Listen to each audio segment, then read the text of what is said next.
गांव में एक होशियार लेकिन गरीब लड़का था, मोहन। उसे पढ़ाई का बहुत शौक था, लेकिन उसके पास किताबें और कॉपियां खरीदने के पैसे नहीं थे। उसकी पेंसिल इतनी छोटी हो गई थी कि वह उसे ठीक से पकड़ भी नहीं पा रहा था।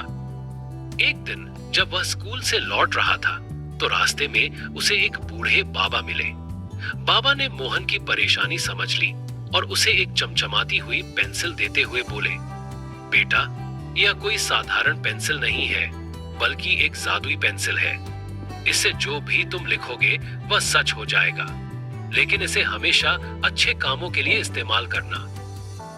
मोहन को यकीन नहीं हुआ, लेकिन उसने पेंसिल को संभाल कर रख लिया। उस रात मोहन ने अपनी कॉपी में लिखा, कल सुबह मेरी नई किताबें और कॉपियां होंगी। सुबह जब वह उठा तो उसकी मेज पर नई किताबें और कॉपियां रखी मिली। वह खुशी से उछल पड़ा और अपनी मां को दिखाने भागा।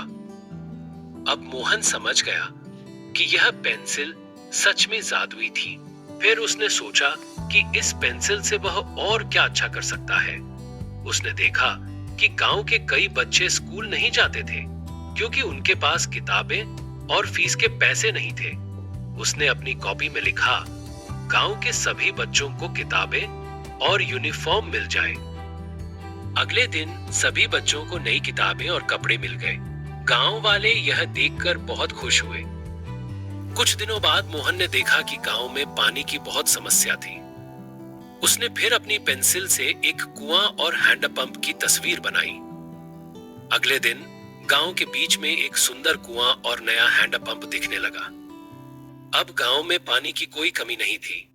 अब मोहन की पेंसिल से गांव में खुशहाली आ रही थी। लेकिन एक दिन लालच उसके सामने आ खड़ा हुआ। गांव का लालची जमींदार रघु ठाकुर मोहन की जादुई पेंसिल के बारे में जान गया। वह मोहन को बुलाकर बोला, मुझे तुम्हारी पेंसिल चाहिए, इससे मैं बहुत सारा सोना बनाऊंगा। मोहन ने मना कर दिया, मैं इस पेंसिल का इस्तेमाल सिर्फ अच्छे कामों के लिए कर सकता हूं। रघु ठाकुर गुस्से में आ गया और जबरदस्ती पेंसिल छीनने की कोशिश करने लगा। लेकिन मोहन समझ गया कि उसे क्या करना है। उसने अपनी कॉपी में लिखा, रघु ठाकुर सुधर जाए और लोगों की मदद करे। अगले ही पल रघु ठाकुर का दिल बदल गया। अब वह गरीबों की मदद करने लगा और गांव के विकास में योगदान देने लगा।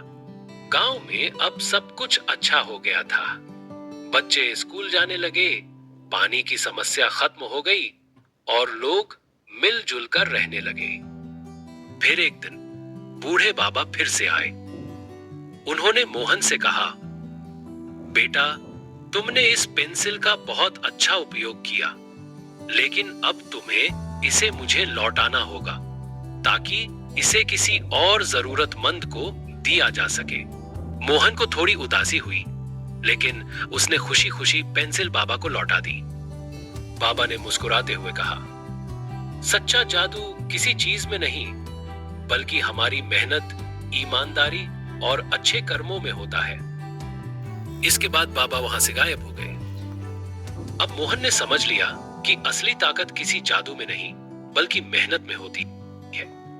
वह बिना पेंसिल के भी मेहनत से पढ़ाई करने लगा और बड़ा होकर एक महान वैज्ञानिक बना, जिसने अपने गांव का नाम रोशन किया। सच्चा जादू हमारी मेहनत और अच्छे कर्मों में होता है। अगर हम सच्चे दिल से कोशिश करें तो किसी भी चमत्कार को सच कर सकते हैं।